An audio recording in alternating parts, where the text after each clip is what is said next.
Okay, it's 7 o'clock. I want to honor your time. So if you guys will, we'll just go ahead and call the meeting to order. If you'll stand, please, and join me in the Pledge of Allegiance.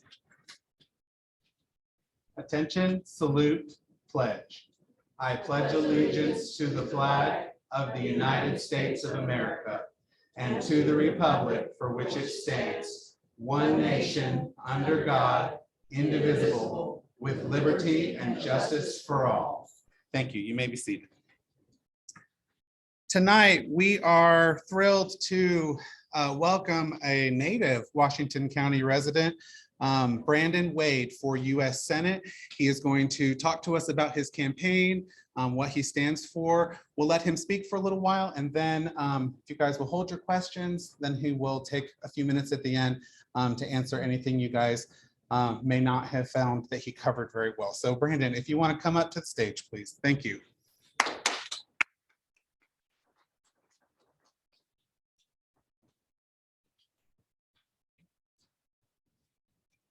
All right, well, I'm Brandon Wade. I'm running for U.S. Senate. I'm a rural Oklahoma boy. Grew up just down the road here in Copan, Oklahoma. So I've been in this area of Washington County all my life. So it's has a dear spot in my heart. Just like I said, I grew up in Copan, went to school there, went to high school there, graduated Copan, went to NSU for a little bit, tried college, didn't know exactly what I wanted to do. And I was just building up a mountain of debt. So I left college until I thought I was going to leave college for a little bit, so I knew exactly what field I wanted to go into. So I came back home, went into the workforce. I've been there for 23 years. I worked with Red-A-Pump for all of us that remember Red-A-Pump. Slumber now. I've been there for 23 years in August. I am a third generation union worker there, proud union worker. I also sat on the committee chairman for our union at bars at the local here, negotiate our contracts, work on things. Also, I'm on the executive board for our international. That's local 351 IUOE. That's operating in Union of Engineers. I help those things. I believe has helped me get skill sets I think is going to be beneficial for me in the Senate to help understand, listen to people, hear what they need, what they want. Be able to reach out and go across the table and try to get those things worked out and negotiated to get better deals that benefit the people as a whole. I'm a working class guy that I feel that gives me an advantage. I truly understand what the working class needs in Oklahoma, what we need as Oklahomans. You know, there's lots of struggles out there for us right now, financially and everywhere we turn, all the issues in the state of Oklahoma. What made me decide to run for this office was a thing that I overheard my son talking to my wife one night, and he told me that, "Mom, I don't know that I really want to get married and stay in the state of Oklahoma and raise my kids." Well, that broke my heart. I just thought to myself, well, why would he say that? So we sat down, we had some conversations and talk, and some of the things he told me was eye-opening. You know, I'm busy in the real world working, trying to sometimes 2 jobs, try to make ends meet and things like that. I never really slowed down and took a look. And when I started looking around, I realized what he was saying was right. You know, we're failing our children. And I took that to heart. I'm failing my son. We're not providing the educations that we need for them. Oklahoma, as you all probably are aware, we rank at the bottom, real close to the bottom of the nation in education. I feel everybody needs an education. We need to provide that education for anybody who wants it, not just pre-K through high school, but also further on higher education. And we need to provide that. I would love to see it where it's a cost-free deal that we can handle with tax codes and better taxes that can take care of those expenses.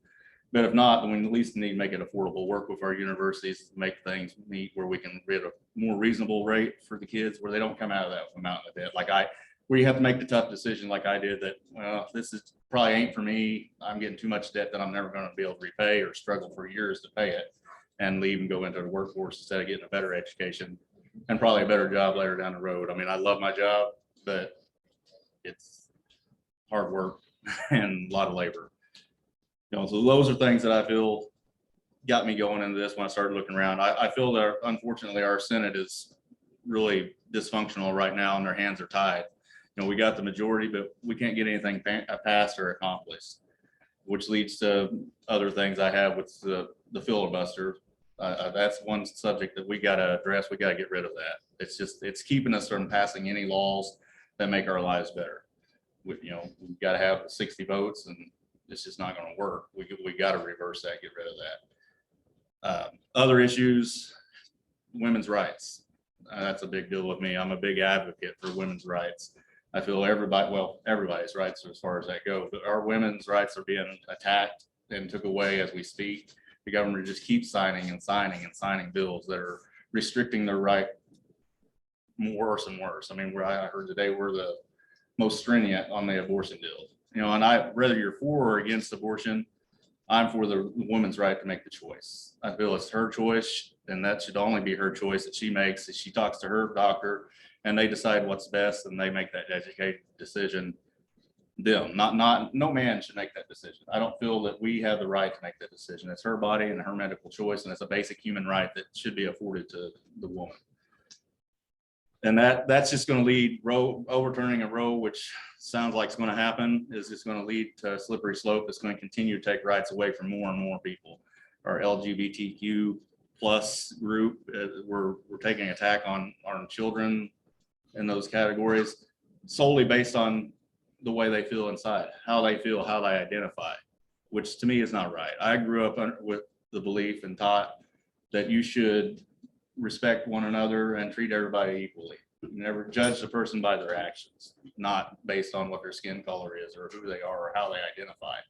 And I feel Oklahoma is that way. I grew up with, being told the Oklahoma standard, neighbors helping neighbors. And I don't feel that we're in there no more. I mean, I know we do in our small community, we do reach out and help one another when we need to, but it just seems that our lawmakers are passing laws that are against our wishes or against our wants.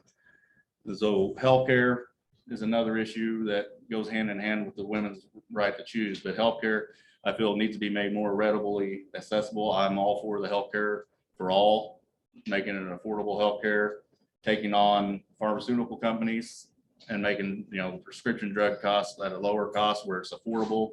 We at least shouldn't be paying more than what other countries are being able to get the medication for. With that being said, I feel that we should take on stances with a living wage. That would help with all these subjects. If we raise our living wage up, I believe $15 an hour is a must. We need to get to that for minimum wage. That'll only drive higher paying jobs up as well.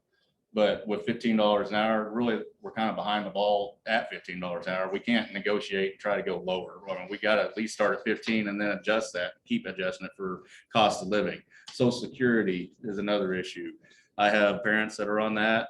My wife's parents are on Social Security, and they struggle with needs that they have to have. Something major comes up, they're making choices on whether they get their health care, buy the prescriptions, or put food on the table at times. It's unacceptable, and it's a poverty wage right now, and we need to adjust that accordingly as well.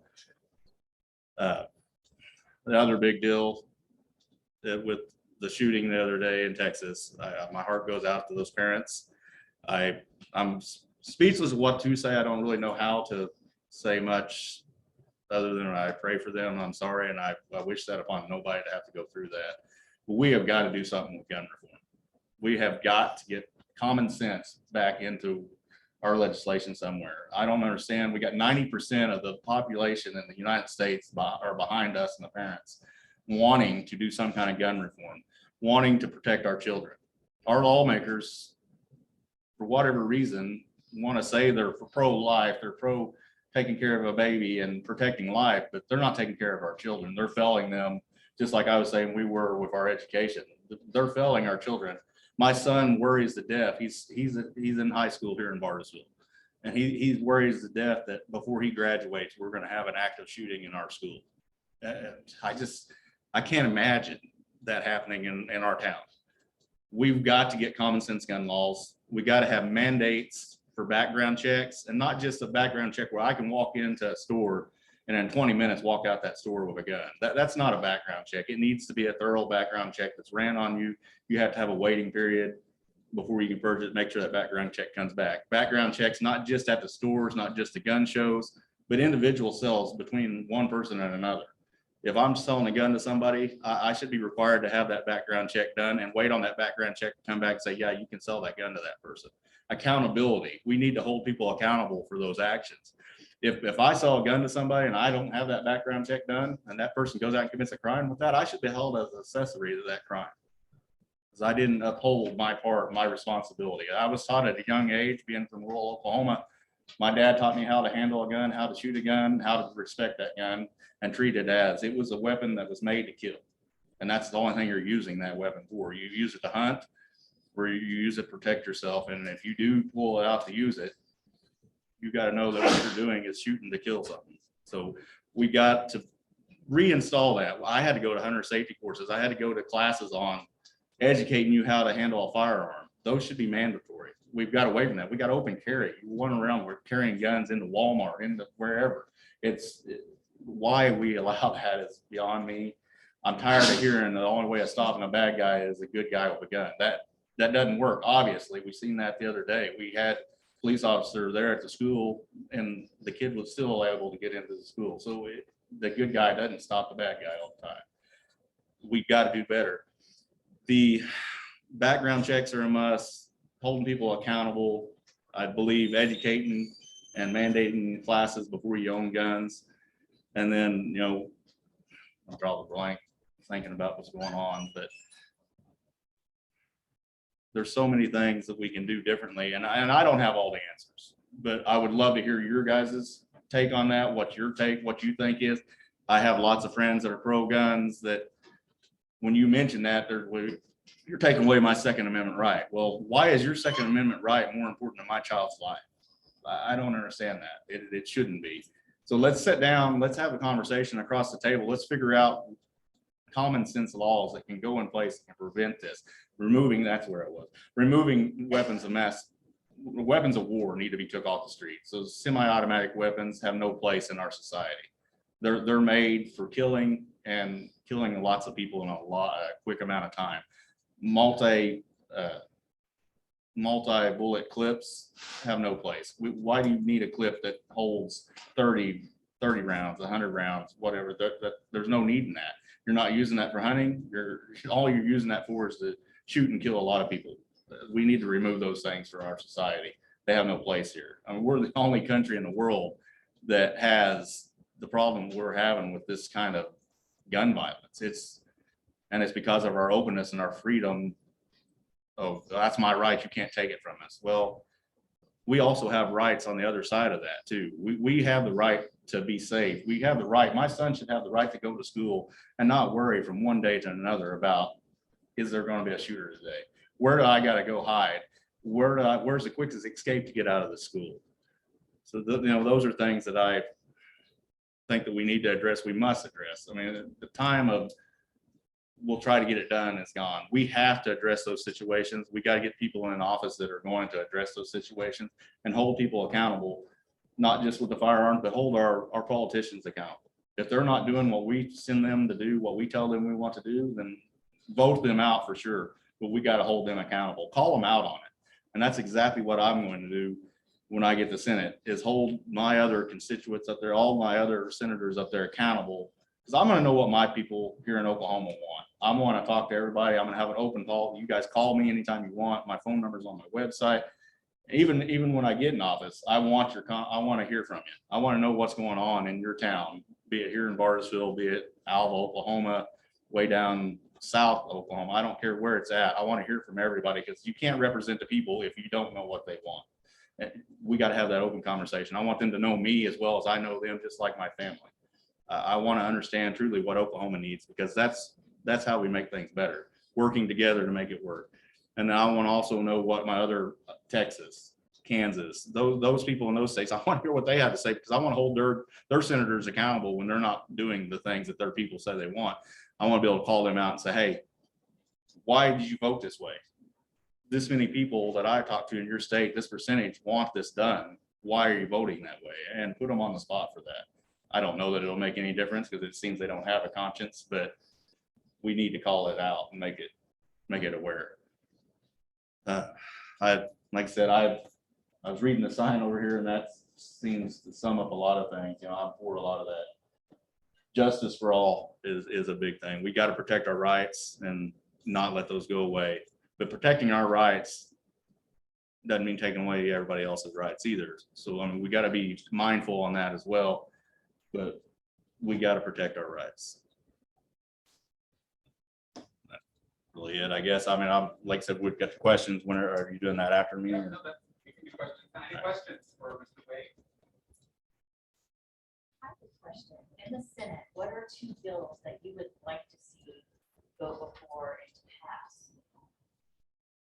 Well, bill wise, I'd like to see voter rights. Okay. I would love to see our voter rights protected and gone after. I'd like to see that actually done. And then, like I said, I'd like to get rid of the filibuster. Not really a bill, but I mean, that's a must. I feel that needs to happen immediately. I mean, really, it needs to be happening now, but we don't have the support in there to have that accomplished. Healthcare is a big issue. I'd like to see some kind of bill for healthcare for all. I mean, that is really close to me. With the pandemic, we've seen that too many. I know people that lost their job. I want to see our healthcare not tied to our employment. I mean, just that limits you on being able to go somewhere else, find something else. And it also, if you lose your job at no fault of your own with the pandemic, then you lose your healthcare, and now you're left making those tough choices on what you need to do as far as getting healthcare or paying for something else. Yes. Could you talk to us about unions in Oklahoma and how where they're going? All right. Yeah. Unions. Well, it's got a special place to me. I believe unions are a very important part in our state and in the workforce period. It helps drive our wages up, protects our workers, protects their rights. There has been a downturn in the union. So I do believe that they are starting to see a little bit of an uptick with membership. More people are starting to realize the benefit of the union again, and we're starting to get our word out there more, where we get more organization. The right to work is just totally nearly killed the union, which was the attack that it was trying to do. When they put right to work in, it was trying to wipe out the unions. It was the companies wanting to take away any power that the employee had so they could keep the price down for them with wages. And I feel unions are very important in this state, in this nation. Where are you on fossil fuels? Fossil fuel, that is a close one to all of our hearts here, especially Bartlesville, because we're big, huge fossil fuel. It's going away. I mean, I work in the industry. I have for 23 years, but I understand that our climate can't handle much more. We're going to have to start directing ourselves for better, cleaner energy.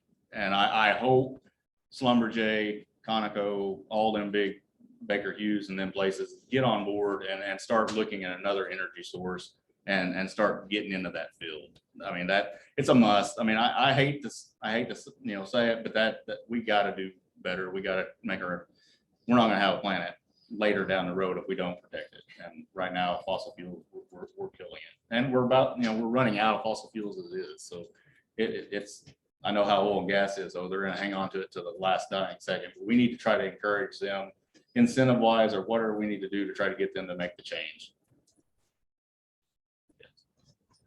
You mentioned senators and lawmakers not representing their constituents and what people want. And I see that as a huge problem too, and concern. And like a lot seems to come from people get voted in, and then they end up pandering to the donors, their big donors, and making laws that suit them rather than their constituents. How are you gonna not do that?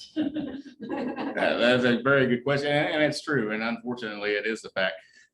I didn't say it earlier, but I believe term limits are important. I mean, we shouldn't be unlimited with our term. It's a 6-year term in the Senate.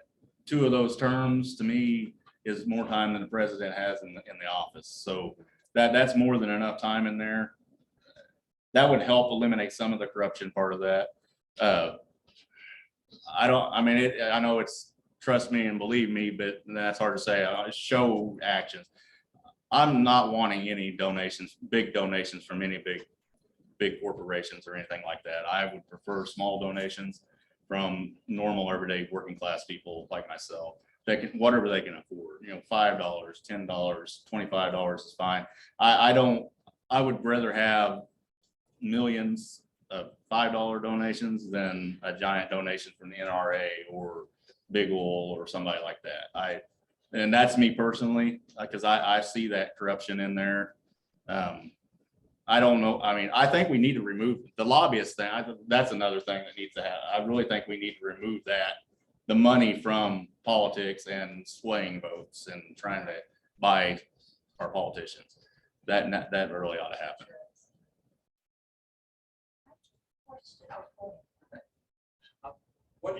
What do you see in your experience with this life experience or job experience that would be helpful to you serving in office? Serving in office. The biggest thing I think is my experience with the union, sitting on as a chairman for our local and the executive board, and just the experience of coming from the working class, knowing the people, knowing what we need, what we want, and just being mad and tired of politicians not listening to me. I mean, that's another thing. They're not listening to me. I know they're not listening to you guys. And not all the time. Some of them do listen to us, but I mean, as a whole, I'm not seeing the things I want done happen in office right now anywhere, especially in the state of Oklahoma, with all the laws that are being passed. And I know other people feel the same way, but I feel the negotiating skills and the listening to people. I think that's key. Being able to listen to people of Oklahoma, hear what they want and what they have to say, and then taking that and learning. I go across the table with the company and negotiate things, settle grievances, arbitrations, things like that. We learn to deal and talk with mediators and arbitrators and come up with a common sense solution to the problem to figure it out. That's what I think the biggest key is going to be for me. Brandon, I guess one that's on my mind is the Oklahoma Supreme Court. And it seems like it's coming under attack. There's a Senate joint resolution that's coming up. They're wanting to restructure, dismantle the way the judicial system is, and electing our judges, the Supreme Court judges. I'm really worried about that one. And apparently this SJR 43 is supposed to be coming up for a vote, from the citizens of Oklahoma. Can you know anything about that? Do you have any ideas or opinions about the Oklahoma Supreme Court? I don't know a whole lot about it. I mean, I hear the concern. They need to be voted officials from the people. I mean, honest, that we need to put them in office. But it seems like for decades, I mean, at one point it was one way, and there was a lot of corruption going on within the Supreme Court. And it's been doing really well for many, many decades. And then all of a sudden, the legislature want to dismantle it and dismantle this. I think the nominating committee that's already in place, the independent nominating committee that already is set, and the Oklahoma judicial system has been going really well, apparently. Yeah.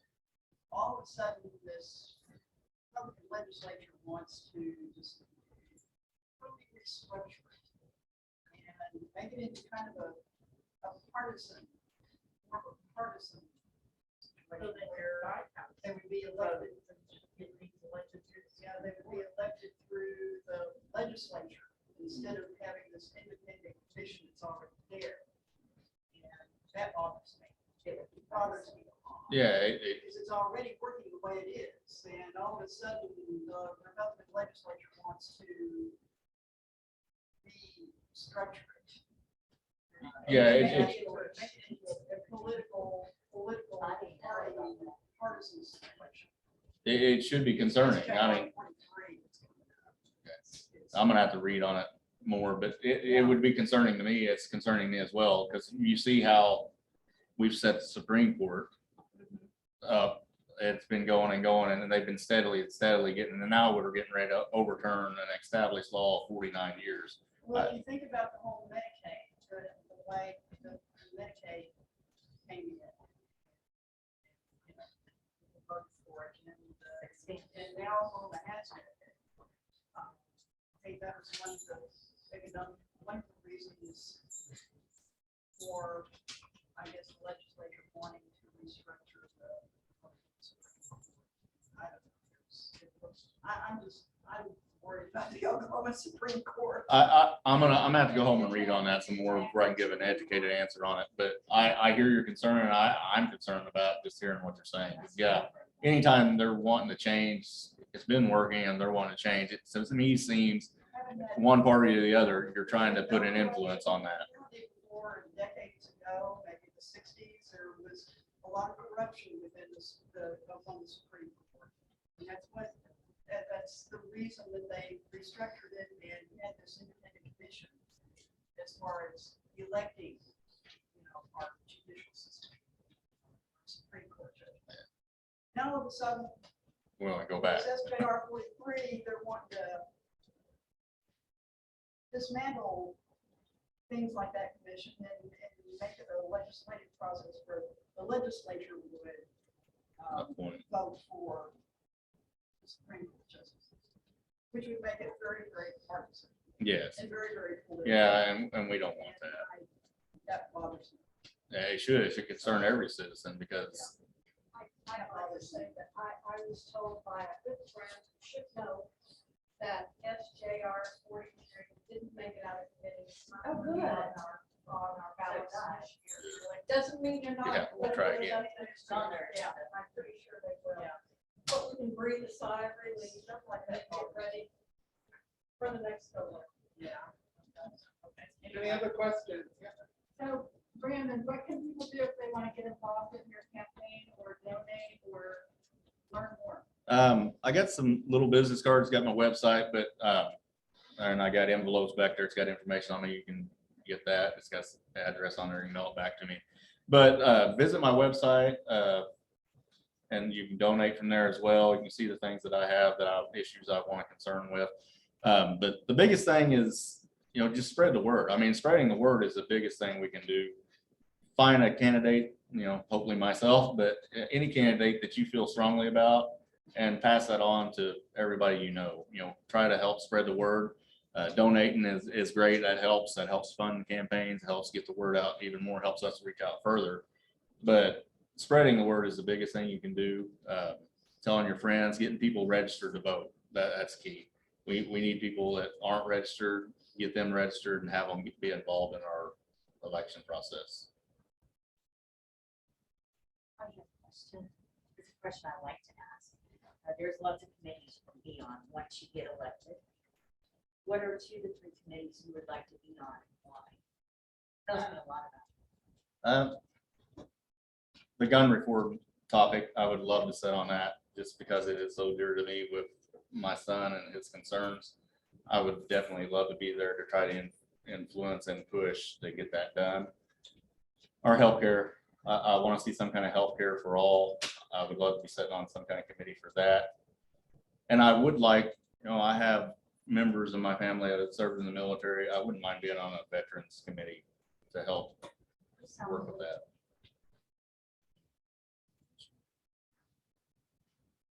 Any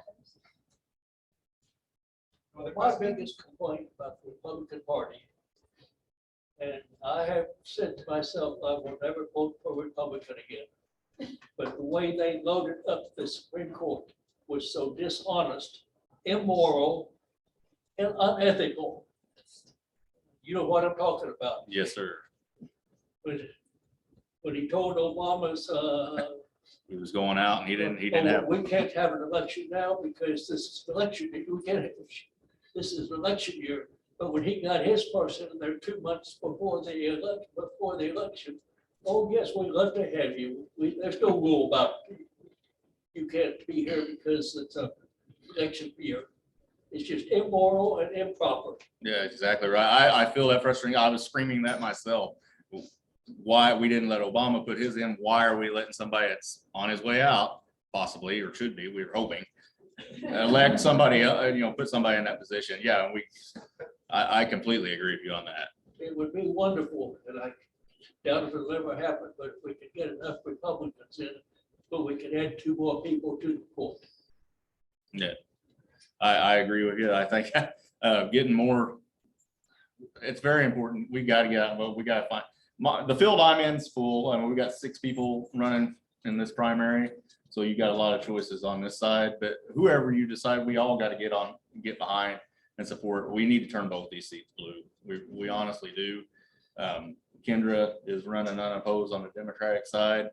And I hope I got the support from you guys. I hope you guys consider me. And if you do, then we need to do everything we can to get both of us put into office, because we got to turn our seats blue, and we need other seats to turn blue as well, because all these things we want to accomplish will be easier to accomplish if we can get above that filibuster number of 60.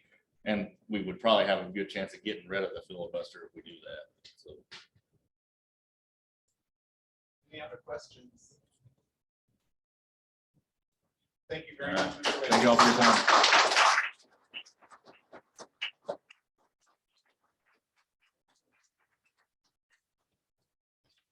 Okay.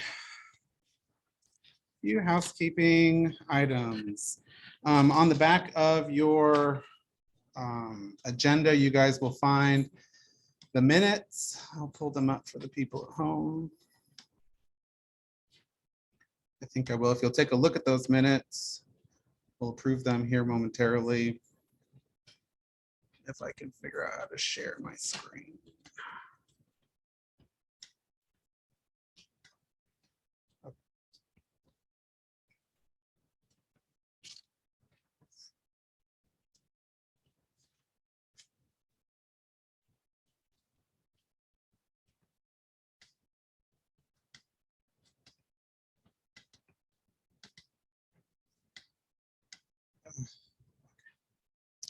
Can I get a motion to approve the minutes, please?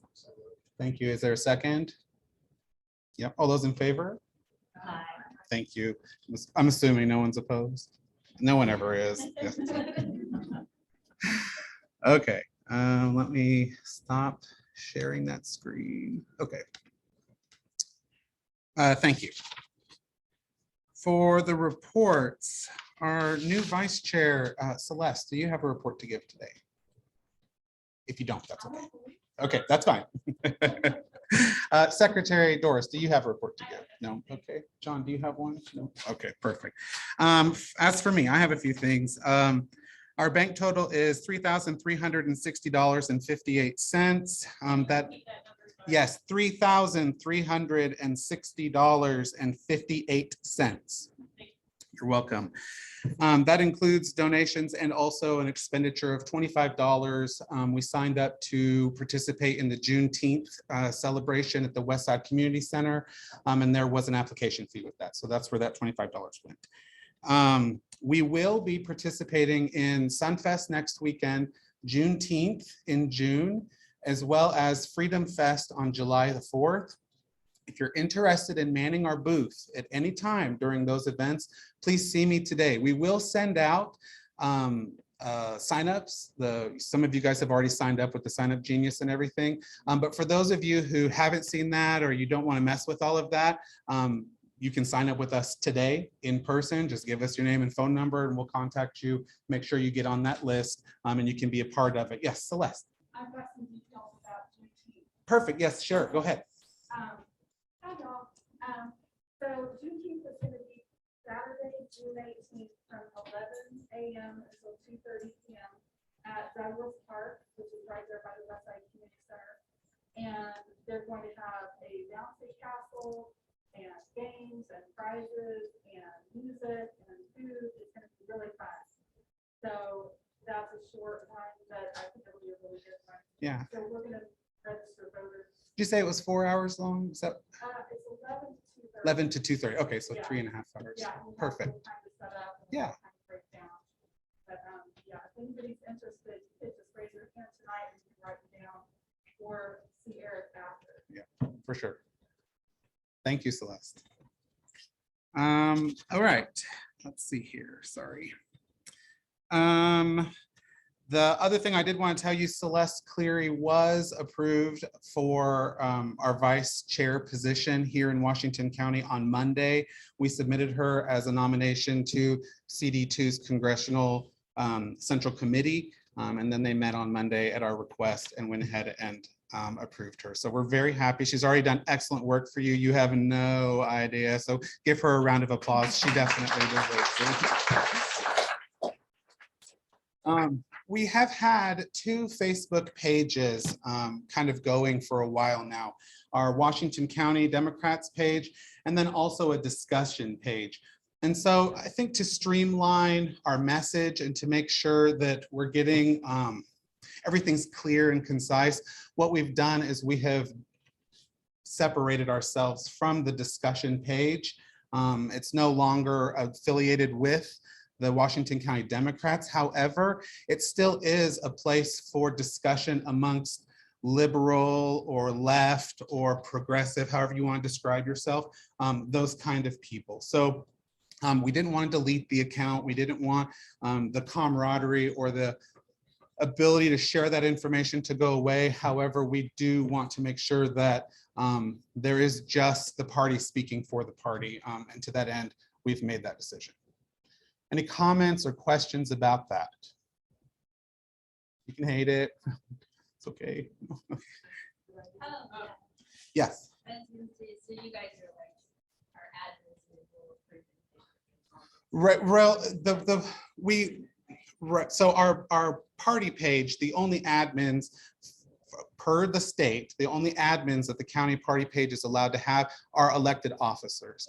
That other page had a lot of administrators who weren't officers. So it was just easier to cut ties with that page. Those moderators will keep that page going. It's just not ours anymore. Yes. The name change. Yes. Discussion page. It's like liberals. Yes. Are you sure that's what you want to do? Well, that is for that group to decide. All we needed to do was make sure that the word Democrat or any kind of variation on that word was not included. I just was a little concerned that some people might not want to. Right. Right. No, and that was the discussion that I had with one of the other moderators. She had suggested progressive, and I said, I've gotten feedback from others that progressive is not a term that they like used for them. So it's hard for us to nail down a specific term. So that's why we just changed the name, and we're going to leave it to that group to decide. Exactly. They can decide how it will look. Yeah. Any other questions or comments? You're not talking about the progressive. No. No, it was called Washco Dems discussion. Yeah. Yeah. Okay. On your agenda, you guys will see some upcoming events. We have a lot more than what we've listed here. There's a flyer back there, like a little on the stand back there for you to see all the different election dates, registration dates, that type of thing. On the 30th of June, we will have our next monthly meeting, and our guest speaker will be Naomi Andrews. She is the only person running for our area's US House seat on the Democrat side. So I hope you guys will make an effort to be here next month to give her your support, or at least to ask her some tough questions. She's a good friend of mine, so I know she'll be a good support. Yes, Celeste. I've got a note about that too. Okay.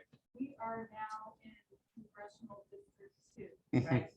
So everybody's clear on that. We used to be Yes. part of District 1, which is the Tulsa, and Tulsa's population grew, and so they lost us off, and we're now with congressional district 2, which goes all the way down to Texas. Yeah, it's the whole eastern half of the state, Kansas to Texas, and we're just the new addition to that group. So you'll notice on the new voter registration cards that you all have either got or have been getting, it says CD2 on there. So they've made that change, and that's the people that we. Also, regarding your new voter registration cards, make sure you double check your polling location because a few of them have changed Yes, on your card. great, thank you. You should already have them. Mm-hmm. Some of them are coming out later. I just heard about that. Okay. They're still firming up where. So like going my, I want to say that. Well, you can always double check it online and you don't have to have. 28, need to be voting on the, not everybody's got a runoff version, but there are runoff till 28th of June. The 28th is the primary. It is the primary. You guys, as Democrats, you will vote for the Senate primary. We just heard Mr. Wade speaking in that. And then also the gubernatorial one, Joy, and then Connie. Yeah. One thing I was gonna mention too is that, say you get to your polling place and they say they don't have phone rolls, you can call the election board and they can tell you where you need to go to vote. And also, if you don't have an ID, like say your name has changed, like in the case of the woman that might happen, she might have gotten married and her name changes, but she's still registered to vote under her old name. She'll have to have an ID that has her old name on it, which you might have already changed your driver's license. So you can always go down to the election board and get a temporary, get a voter ID, they'll print out a voter ID card for you, and that's the only thing that it is when it comes to the election. Perfect. Thank you. Thank you. Roberta, did you have a question? Yeah, I thought you had a question. Okay. Okay. Perfect. If you're interested in Sunfest, like we were talking about earlier, there are still some spots available, and we've had several candidates now reach out about spending time at the booth. I'm going to post a calendar on Facebook here pretty soon, letting you know what times you can expect to see which campaigns also staffing our booths. So you may be there at the same time that Connie Johnson's gubernatorial campaign is there passing out information as well. We wanted to give our booth space to the campaigns so that they could expose themselves to as many potential voters as possible. So just know that if you volunteer, you might find yourself there with some people that you don't recognize. That's fine. Make a Democratic friend. Let's see here. There's Juneteenth. We talked about that. And then July 28th, we will have our meeting here. I don't know who our speaker is. I don't know if we have one lined up yet. So are there any other announcements, Celeste? Anything you can think of? We are adjourning tonight afterward to go to have some drinks at a social hour at the Price Tower Plaza. Is that correct? Yes. Okay. So if you are so inclined, please join us for a little bit of socialization. Yeah, Angela. I have a question. I Yeah. don't know if you have this.